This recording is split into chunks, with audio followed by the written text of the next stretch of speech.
Welcome to the webinar, Understanding the Why of Seatbelts and Car Seats.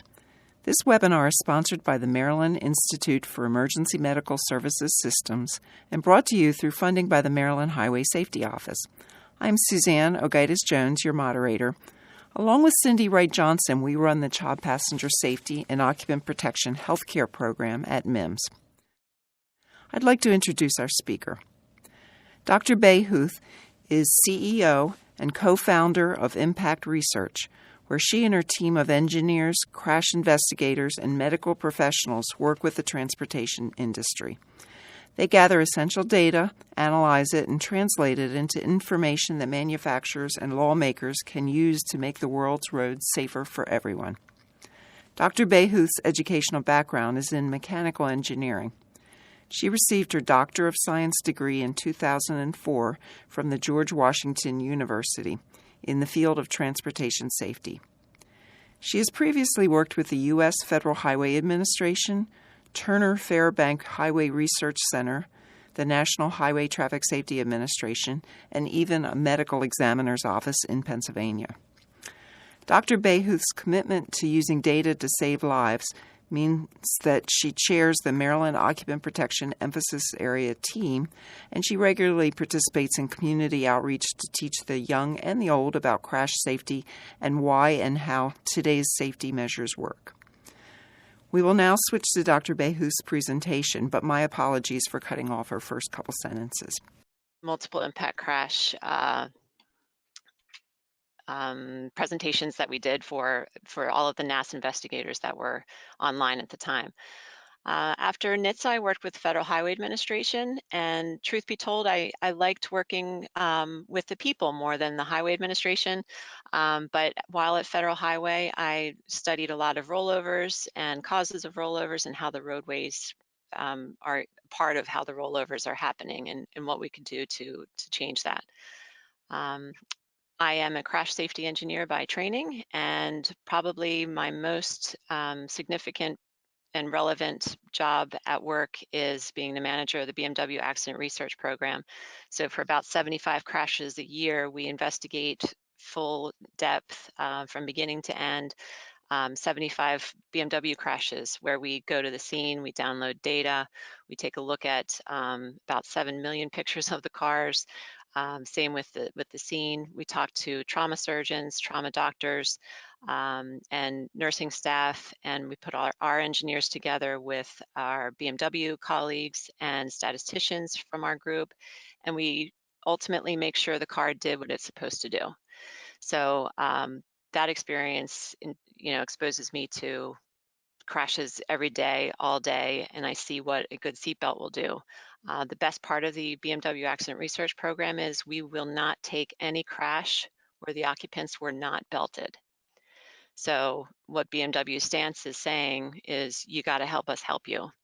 So that's one thing I like to tout about BMW and that program, because without the use of the seatbelt, then we can help you for the most part, but we need you to help us help you. So today's presentation, I will talk about the whys of seatbelts. This group obviously knows why, but it's really getting the point across to people who haven't thought about it yet, and to get it to the people who would never have thought about it unless we are reaching out to them.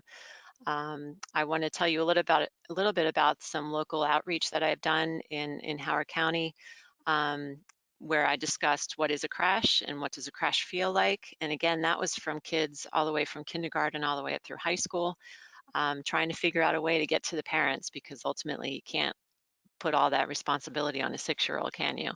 So I'll talk a little bit about that and how people can get involved that way. I want to discuss some safety factors that are in our cars. It's not altogether obvious to people, maybe not even yourselves, about the technology that's in cars that are helping people stay safe in crashes. And I'll also talk about crash dynamics and occupant kinematics. That's just a fancy way to say, how does your body move during a crash, right? And then I'll go over a couple case reviews to show you basically the ultimate outcome of crashes where you're belted or not, and to compare them. Before we get there, I want to talk about, in Maryland, motor vehicle occupant fatalities. So in Maryland, we have across the board for many years running, about 90% of our population is belted, which of course means that we've got about 10% of our population is not belted. And the fatals, let me move this out of the way if that's possible. The fatals in Maryland counts to about 342 killed in 2017. That number changes a little bit, but it's about 242 in year 2017. And what does that mean as far as the percentages? It's about 42% of the people who were killed in Maryland in 2017 were unbelted. That's almost half. So what does that mean? 10% of those who are unbelted in the state of Maryland made up almost half of the people who were killed in that year. That's a big number. It's an astonishing number to me to think that just a small population of only 10% of unbelted people are making up almost half of those who were killed. So if we look at it this way, in 2017, 42% of those were unbelted. That's 143 people who were killed. And we all know that seatbelts are about 60% effective. And if that's the case, then in 2018, had they been belted, we would have saved 86 lives, 86 people not killed. So it's a staggering number. I think it's an easy number to get to if we could just get people to understand what we know. So some more statistics just to get us in the mood for it. So what are the chances that you will die in a crash this year in Maryland? And in 6.2 million people in Maryland, 300 occupants will die, about 300 occupants, hopefully less, but that's been the stream. So that means about 1 in 20,000 people will die in Maryland this year in a car crash. All right, so what are the chances that you'll be injured in a car crash this year? 6.2 million people in Maryland, about 40,000 people are injured in a crash in Maryland every year. And so that means your chances are about 1 in 155. So they're getting smaller, and I think there's probably nobody here who would take injured over not injured.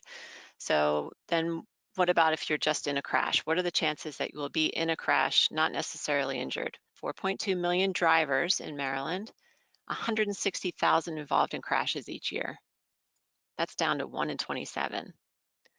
Now, if I knew that I was going to be in a crash, can you guess the day? And could you guess the week? What are the chances that you wouldn't buckle up? And I think everybody online here agrees that's probably not going to happen. We would all buckle up. But it's those people who don't get what we get that we're concerned with. So that brings me to our local outreach. We're in Howard County, and it was easy to kind of get partnership with the Howard County Police, Fire, and also the Police Foundation.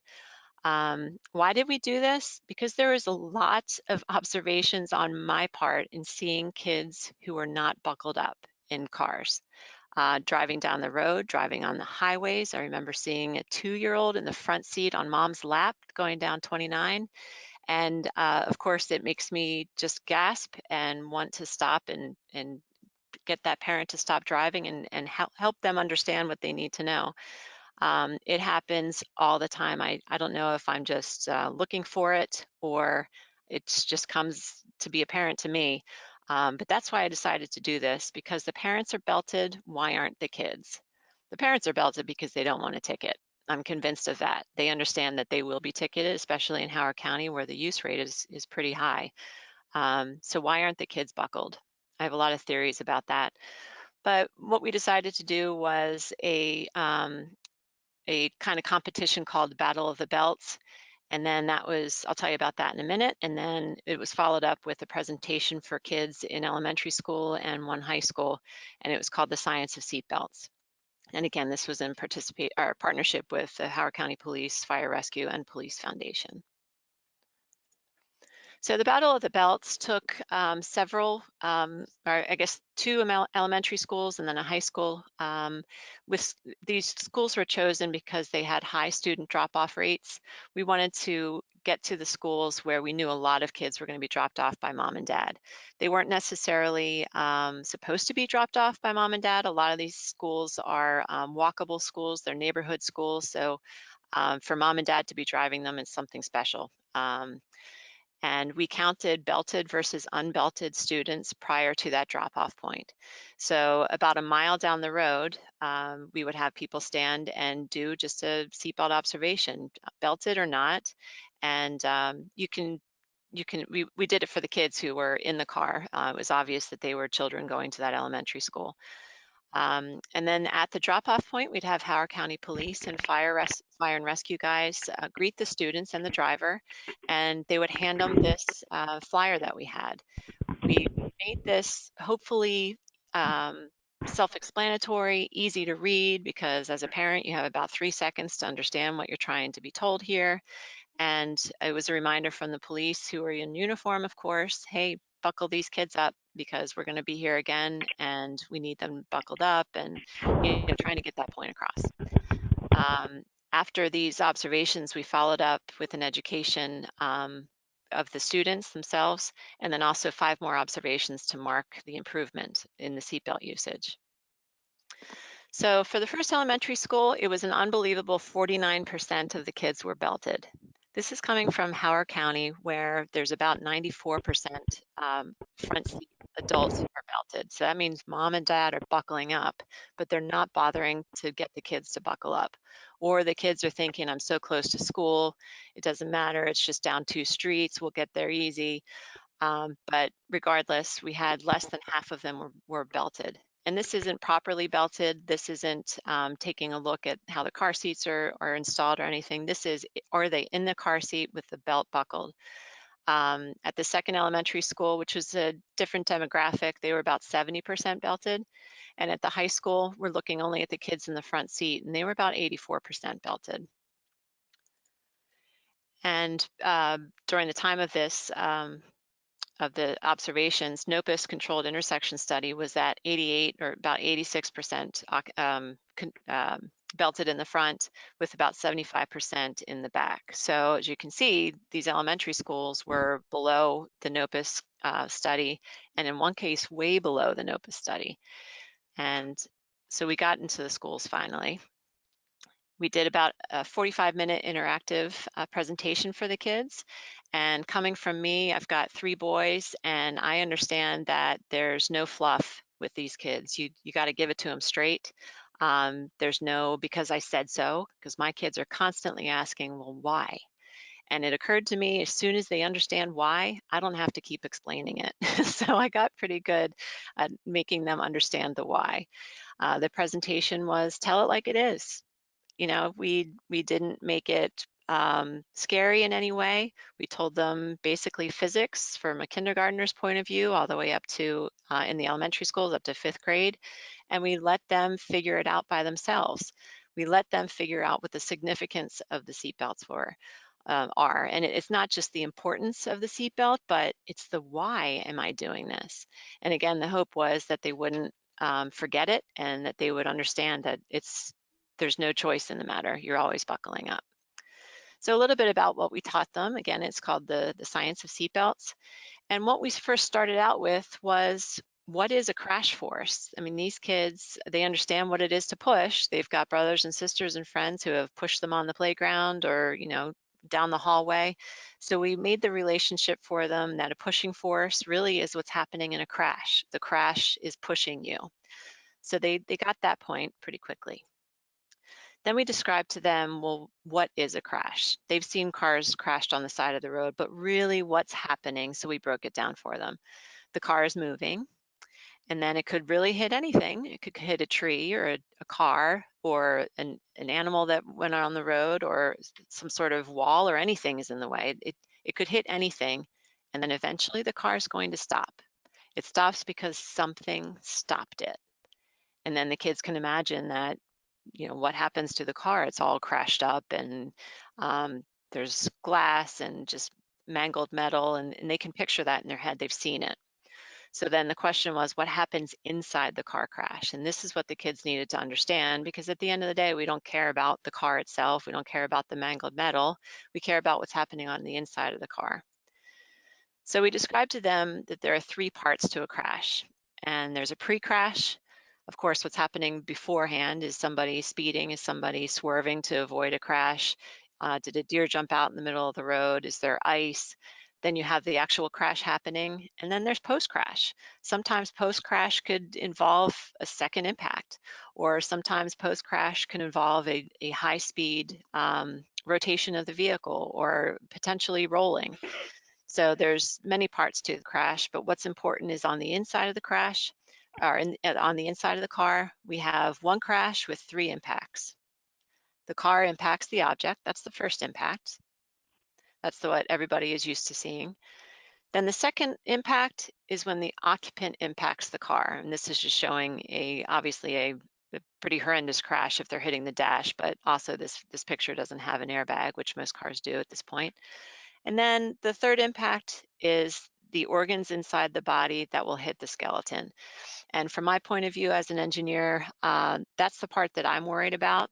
That's the part that's most concerning to the trauma doctors. They need to stop the impacts from the organs and the inside of the body to the skeleton.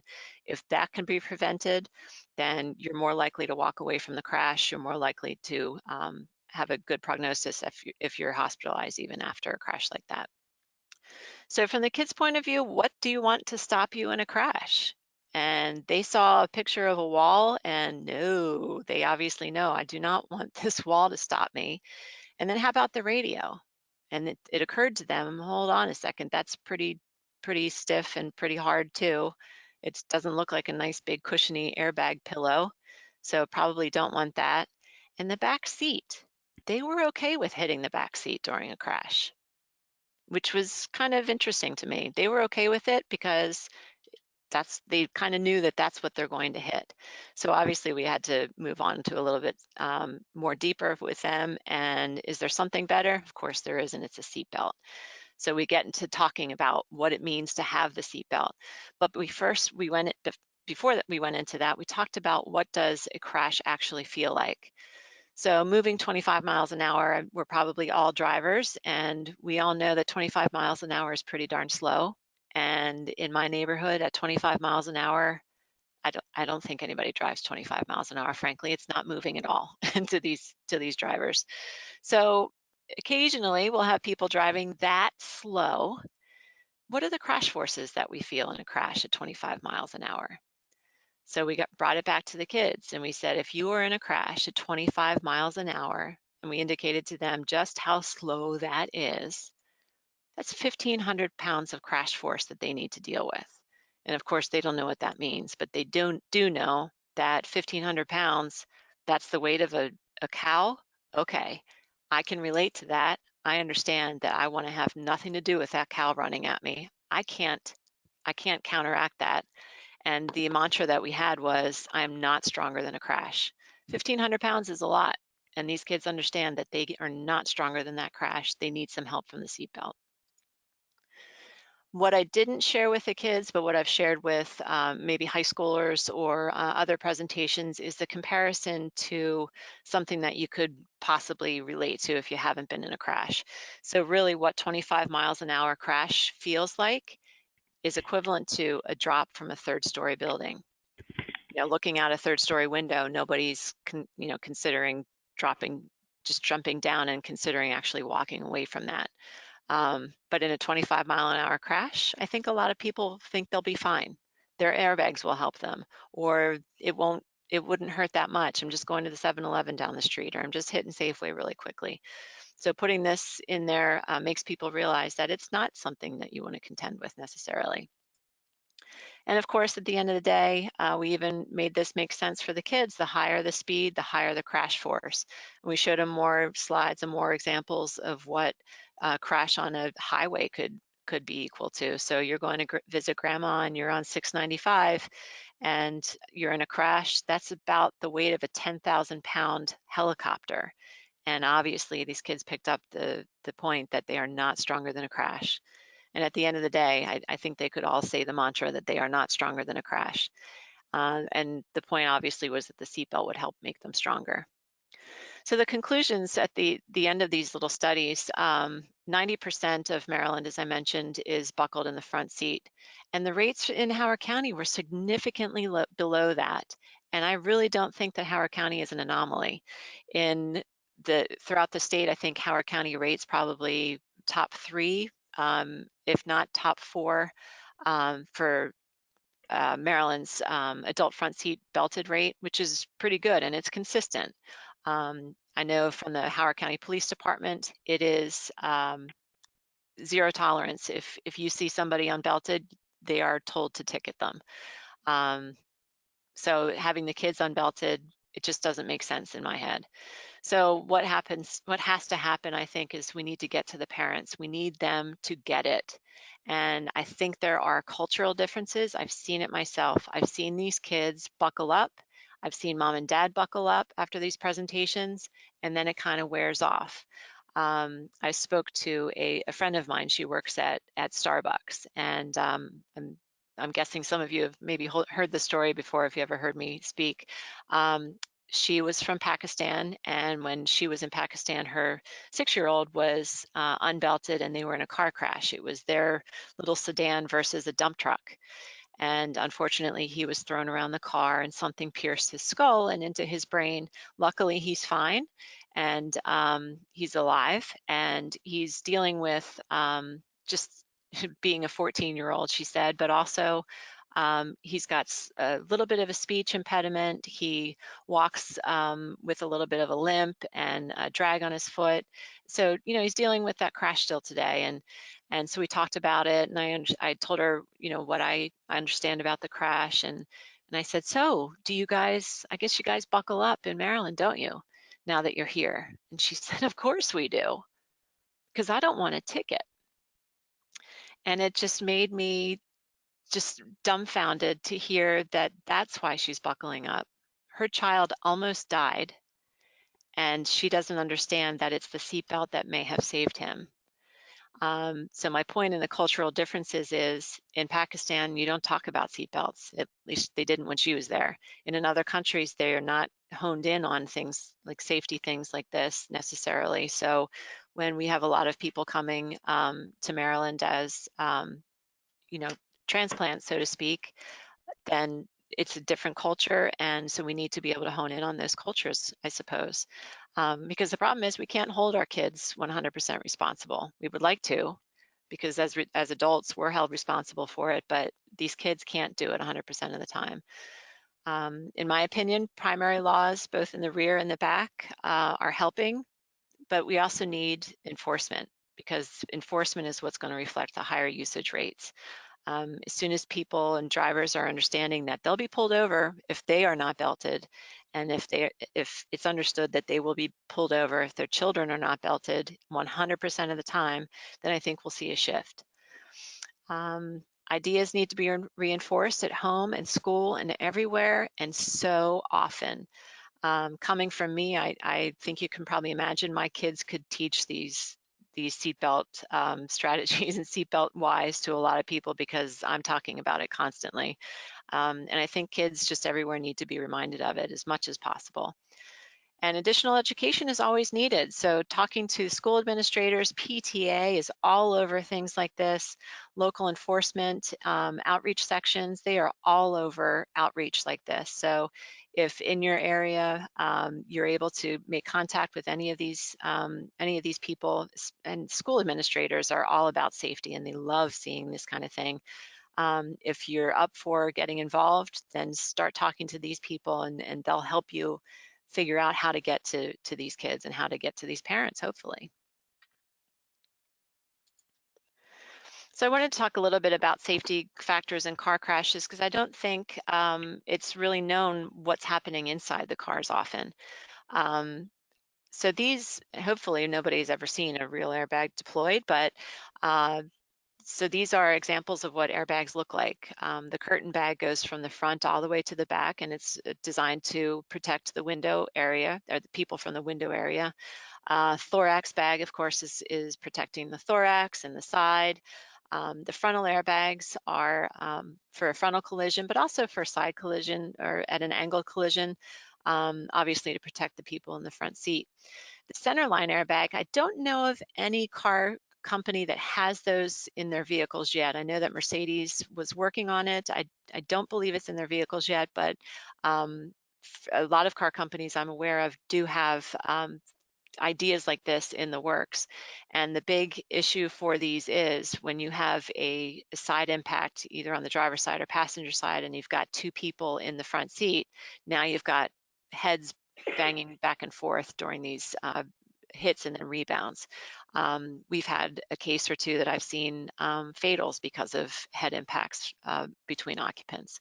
And then of course the knee airbag, preventing any kind of leg and knee and lower limb injuries.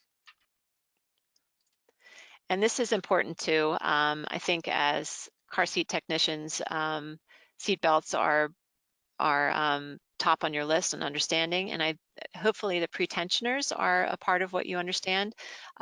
Just in case though, Pretensioners, what they do is it's actually it's ignited and exploded, for lack of a better word.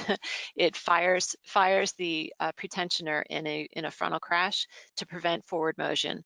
So what's happening is the car is detecting that a crash is happening, a frontal collision is happening. And before the drivers and occupants even know it, their Pretensioners are pulling them back into the seat. Not necessarily putting them into a pre-crash position, but that's the idea, is to put them back and tightened a little bit so that they're in proper position for a collision. Being out of position means that the seatbelt and the airbag are not designed specifically for your position at that point. So the Pretensioner kind of helps that. It's not perfect, but it's putting you up and in position as much as it can. On the other end of that, however, is a load limiter. So if we were to have a horrendous frontal collision and the Pretensioner puts you into position and then it locks and doesn't let you extend forward during the actual collision, now we're worried about chest compressions that could injure people, I think immediately of elderly, men and women, but also in younger population. So the load limiter actually lets the seatbelt release a little bit during the collision. And all of these are just to put everybody in the best possible position during the collision and to help ride down. So crash dynamics and occupant kinematics, really what this is saying is, which way is my body going to move during a crash? And I think it's important to think about this because sometimes parents need to understand, why do you need this car seat in a frontal collision, or why would you need it in a side collision, and to understand exactly what the crash force is going to do to the body movement. So ultimately, it's the body moves toward the crash. In whatever kind of collision you have, if you have a crash on the front, the body is going to move toward the front, just like this schematic we have here. So in a frontal collision to a tree, the body movement moves toward the crash. If it's a rear end collision, the body movement goes toward the crash. And again, this goes for any kind of side impact. Now on a rollover, the body ends up going like on the outside of the car, on the outside of the roll. That gets a little complicated. And this is all belted or unbelted. Unfortunately, this is going to happen. In an unbelted rollover, all bets are off. I can't predict where these bodies will turn, but what we need to know though is that during a crash, the body is moving toward the crash force. So keeping that in mind, I'd like to show you this Siren Case. It was a 2013 Ford Focus versus another vehicle. It was a head-on collision, and in this diagram here, we have the car number 1 was the Ford Focus. The red car is the Ford Focus. So what happened was the blue car, the car number 2, blew through the stop sign, and the Ford Focus wasn't able to react in time or see it in time, and then they ultimately had a head-on collision. The speed of the red vehicle was about 53 miles an hour at the time of the crash, and the delta V, which is just the change in velocity, which is really what your body is dealing with during the crash, was about 24. And in my experience, that's a pretty good hit. I think you are likely to be okay in the long run in a 24 mile an hour collision, assuming that you are belted properly and that your airbags are working properly. I'm concerned about the people in this car, but I think they should be okay. In this vehicle, however, we had 3 occupants, 2 in the front seat. One was a 41-year-old male, he was the driver, and a 33-year-old female, she was the front seat passenger. And unfortunately, in the back seat behind the front seat passenger was an unbelted 13-year-old. So we have something called urgency. It's actually the risk of injury. If you take all of these factors into account, the direction of the impact, the speed of impact, the delta V, were people belted or not, even ages, we can come up with the risk of injury that is the case for a crash like this. In this case, in a belted occupant, it was a moderate risk of injury, and unbelted, it was severe. And actually, that's how it turned out. But before we get to that, here's a picture of the car. It's a pretty good heavy hit. You can see from the side angle here, we've got several inches of collision damage in the front. I look at that car, and again, I'm a little bit concerned, but if you're belted, then I'm thinking you're gonna walk away from this, if not minor injuries. And here's the inside of the vehicle. The little stickers here are points where the Siren team marked contact from the occupants. So in the driver's seat, you can see in the second picture that the steering wheel is even bent a little bit. So it looks like that driver was close enough to actually hit the steering wheel, and it bent a little bit upon impact. It could have been from the airbag deploying and the occupant resting, so to speak, on the airbag. And on the passenger side, there was a little bit of contact on the dash. Now this is the rear interior. This is where our 13-year-old was sitting behind the occupant in the front seat. And the red marks, you can the little pink stickers, you can see that there were contact marks there, also a yellow one up on the head restraint. And you take a look at this back seat, and for back seats, that looks, pretty cushiony to me. You ask a fourth grader or third grader if that was enough to save them, I would think that they would say yes, that's probably something that they wouldn't mind having stopped them during a crash. But unfortunately, that's wasn't good enough for our occupant. So what I alluded to is the driver and the front seat passenger, they had minor injuries, bumps and bruises and scrapes, and really nothing to be concerned with. But it was our rear seat passenger, a 13-year-old, who did not walk away very intact. He had fractured to his left orbital roof. The picture on the bottom left shows you where the orbital roof is. It's just on your eye socket, basically the top part of it. He also had a fracture to the front left skull, and his nose was fractured. He also, because of these fractures, broke open the skull so that air was able to seep in. So he had air basically in his skull cavity. And all of these fractures and injuries were attributed to hitting the head restraint and the window frame. Based on the kinematics of this kid during the crash, he went forward and turned a little bit to his right, and that's why his left eye socket was taking the full force. So that's our 13-year-old. I want to show a little bit of a contrasting case. This really brings it home when you're trying to convince somebody belted or not belted. And these were 2 BMWs. I pulled them from NAS, which is NHTSA's repository for crash investigations that they've done for decades, and also one from Siren. So the first one on the left is a BMW. It's a 5 Series, and there was only one occupant. He's 53 years old, male. He was belted, and this was a head-on collision in a 39 mile an hour Delta V. So compared to that first crash, this was a much heavier hit, and it was 25% urgency, which means given 100 people in this same crash, 25% of them need to go to a trauma center. It means that 25% of them probably have life-threatening injuries.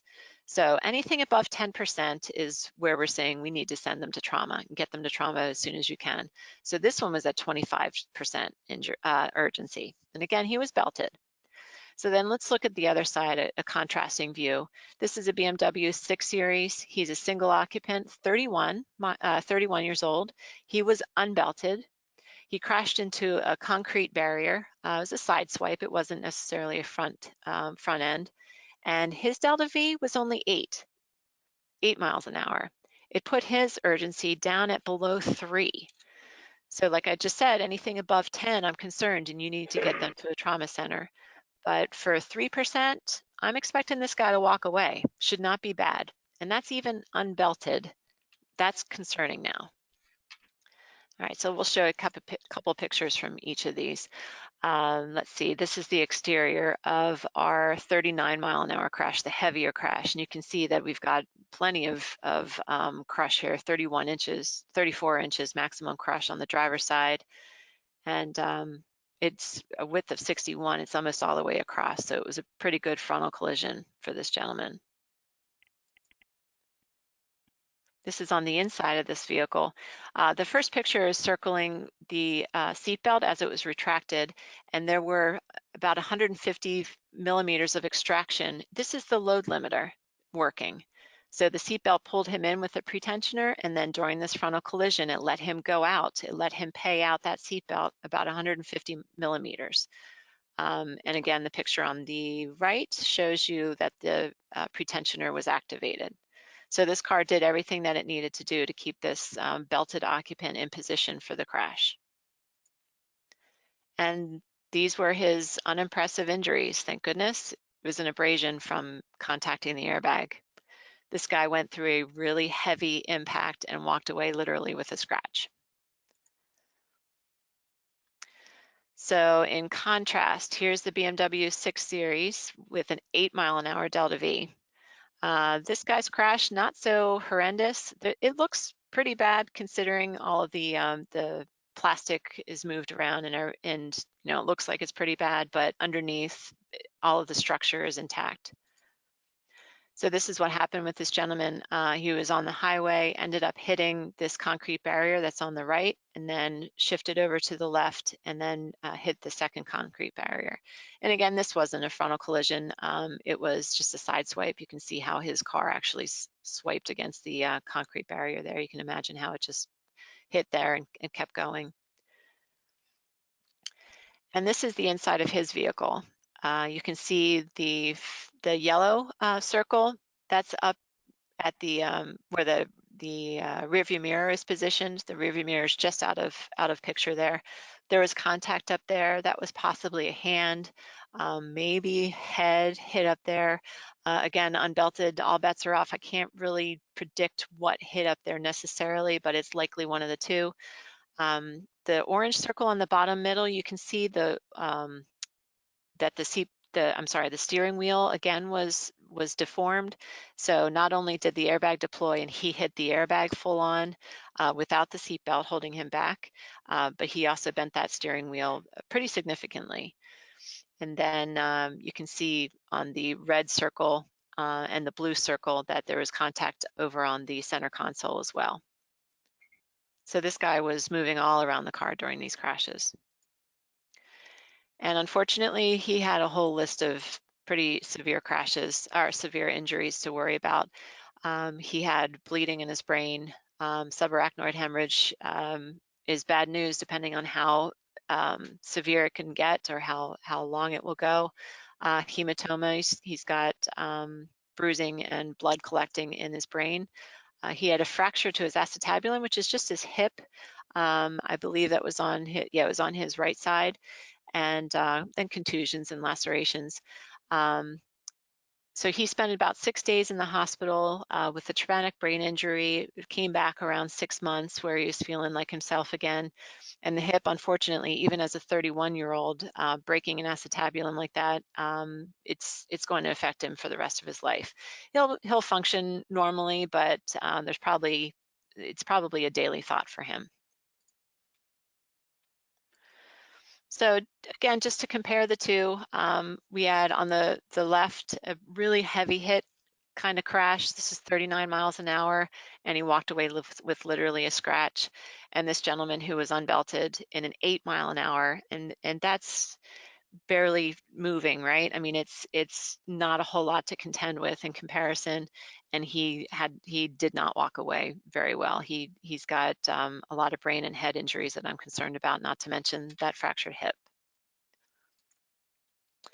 So I wanted to go a little bit into possible injury patterns, and this could be some background information when you're speaking to parents. I not necessarily would I get into any of this with parents, but sometimes they have questions about, what is the seatbelt actually preventing on my child? And this is more into answering the why, and let's understand about why we're using the seatbelt. So in a frontal collision, what I see a lot is fractures on the collarbone, obviously from the seat belt. It could also be on the sternum and any kind of rib injury. This is kind of picturing a driver. So anywhere where the seat belt is laying on the body, it's possible to see fractures there. And in my opinion, those are welcome fractures, because imagine if you weren't belted, what could have happened, right? And arms flinging. We don't have seatbelts for arms necessarily, so airbags are helpful, but sometimes arms get thrown out against hard interior, and it's something that we just have to learn from, and hopefully eventually protect against that even. Um, Frontal collisions also bring in lower limb injuries, foot injuries. A lot of times when people see a collision coming, they'll brake very, very hard and actually break their foot because of braking hard. It has nothing to do with the crash necessarily, not in and of itself, but pushing down on that brake pedal, the foot actually wraps around the brake pedal and fractures that way. So this is belted, and if you're unbelted, unfortunately, all bets are off. I can't really predict too much about what's going to happen, but I can tell you it's a lot of the same injuries. And unfortunately, step further, you have internal injuries. And again, we mentioned that those are the ones that I'm most concerned about. Broken bones, we can deal with that, but it's the brain, the lung, the heart, spleen, liver, anything inside, even just the gut, having injuries with the gut. It's obviously something we need to protect against. Unfortunately, our skeletons are not whole body, right? So we need to be able to put the seatbelt where it's going to stop the skeleton. Unfortunately, unbelted, all bets are off. I can't predict what might happen. In a nearside crash, nearside means that the occupant that we're talking about is actually near the crash location. So in a nearside crash for a driver, I'm looking for left shoulder injuries, ribs on the left, arm, hand, pelvis, maybe lower leg. And of course, depending on what kind of intrusion you might have on a crash, we're looking for heart and lung, spleen, any kind of occult injury that's not obvious. The curtain bag and the thorax prevent against a lot of this, but depending on how much intrusion you have, nearside collisions get me a little anxious. That's for sure. Interestingly enough, though, farside impacts are sometimes just as concerning. So again, farside is like in this schematic, we have the driver and the impact is coming from the passenger side. In this case, you might have rib injuries, fractures. You might have pelvis fracture, depending on how high this crash was or how fast the crash was. Internal injuries too. I'm worried about the lower lung, especially against that center console. Liver injuries against the center console, and any kind of occult injury that might show up. Rear side is the typical whiplash, right? We hear about neck and back strain. Depending on how fast that crash is, you could even consider a concussion. Then a rollover. This is an actual crash that we investigated. This crash was interesting because this guy was going 135 miles an hour on a highway in California. Somebody clipped the back of his car and he ended up rolling up a hill. And I can't say I've ever seen that. I've seen people roll down hills and roll along the street and the road, but I've never seen a car going fast enough to actually roll up a hill.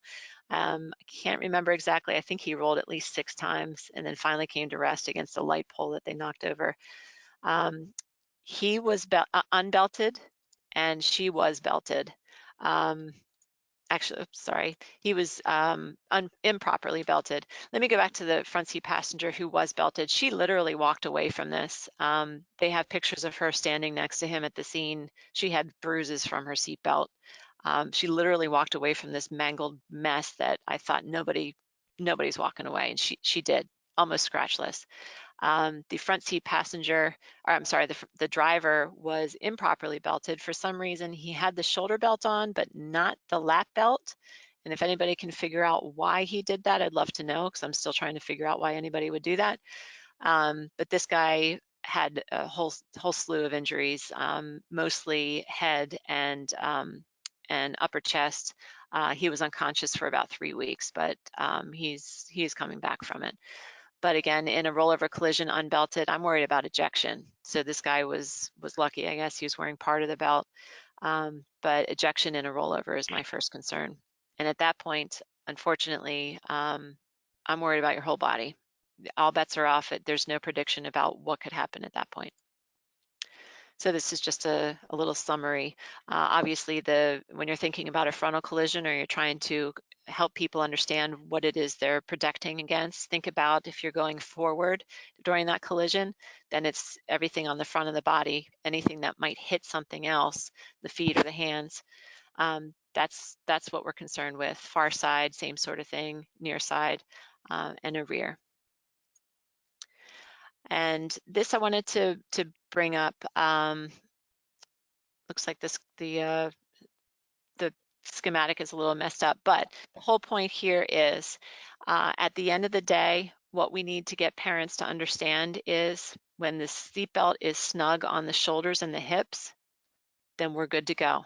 There is so much involved in making these kids 100% safe, and I truly appreciate every bit of it.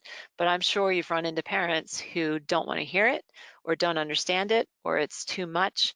So if you've got that parent who just doesn't have time for you, if they walk away knowing snug on the shoulders and the hips, then I think we're good to go for that parent. You know, that's my message with if all you can do is good enough, then this is what we're going to consider good enough. Get it on the shoulders and the hips, help them understand why it's the shoulders and the hips, and then I think we've done our job at that point, and hopefully the parents take that in consideration. And that, as they say, is that. And Suzanne, I think will take over. Thank you, Janet. That was really interesting. Oh, some of those crashes, I'm still kind of emotionally reacting to them because they're so scary. There were two comments. One about the force was half the weight of the car, and then someone put in the weights of various cars. I think that's more of a comment than a question, maybe. And it's, yeah, what I think this person is saying is that for 1,500 pounds force that the person in that vehicle has to deal with, it's about half the weight of a car. Yeah, cars can be 2,000, 3,000. Depends on the car, obviously, how heavy these vehicles are. And for 1,500 pounds, this is considering kids who are 75 pounds or so. We brought it down to their weight just so that they would have a better understanding for themselves, right? And yeah, I mean, in a 25-mile-an-hour Delta V crash, you've got a lot to contend with. So it's a good point that it's a half the weight of the car, yeah.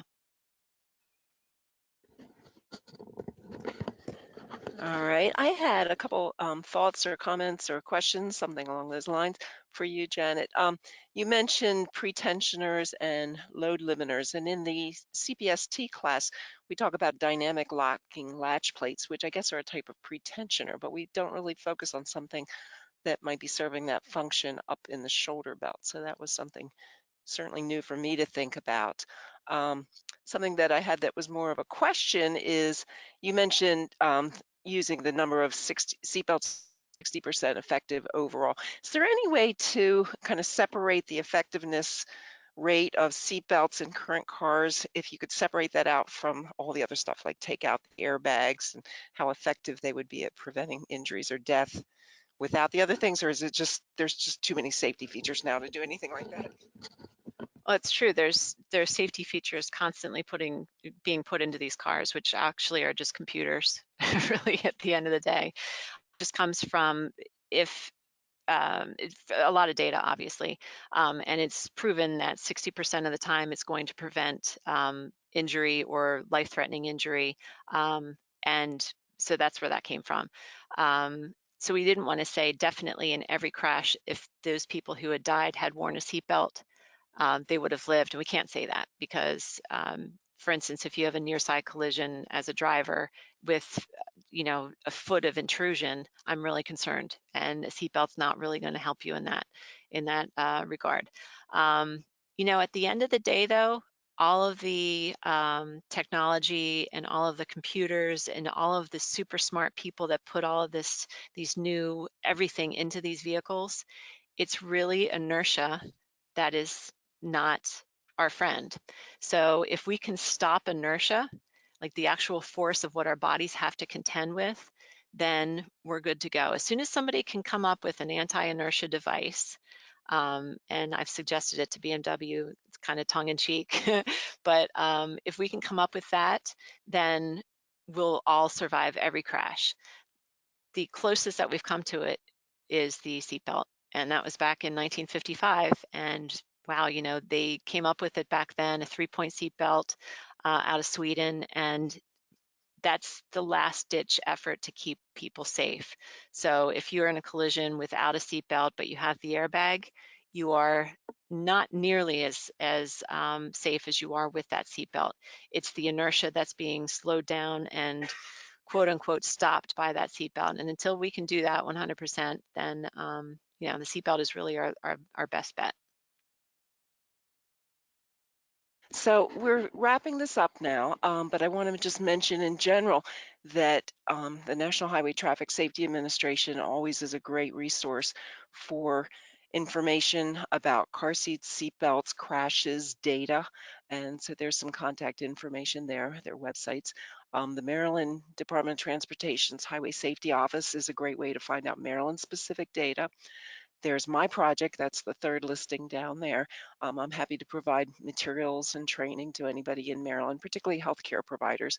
And then of course there's the Maryland Kids and Safety Seats program out of the health department, the state health department, and they provide all kinds of services, everything car seats, to all of Maryland. So contact them, and if you want to refer anybody for a seat check, that would be the best way to initiate that process, to go on their website or call them to find out where the seat checks are. So I think we are wrapping up now. I do want to tell you that for listening to this webinar, you are eligible to get one CEU towards your child passenger safety technician recertification through Safe Kids. So thank you so much for speaking with us today, Janet. It's a wonderful presentation. And in case you didn't hear the audio right at the beginning, Janet also chairs the Maryland Occupant Protection Emphasis Area Task Force.